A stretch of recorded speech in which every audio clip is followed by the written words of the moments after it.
আমাদের ব্যর্থতার মূল কারণ কি জানেন? আজ না কাল, কাল শুরু করব, কাল না পরের দিন শুরু করব, পরের দিন না আগামী মাসে শুরু করব 1 তারিখে। আরে এই তো 25 শেষ, 26-এর প্রথমে শুরু করব।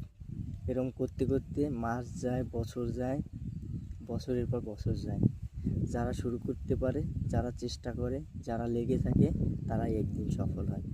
তাই আজ না কাল না, এখন এই মুহূর্ত থেকে শুরু করা উচিত। প্রত্যেকের জায়গা দিয়ে চেষ্টা করা উচিত, তাহলেই অনেক দূর আগানো সম্ভব। যদি আমরা ওই আজ না কাল, কাল না পরশু, তাইলে আর কিছুই সম্ভব না। তাইলে বছরের পর মাস মানে বছর যাবে, মাসের পর মাস, একদিন আপনি থাকবেন না, আর ওটাও করা হবে না।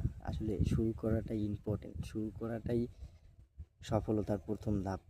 চেষ্টা করুন, লেগে থাকুন, সফলতা একদিন আসবেই।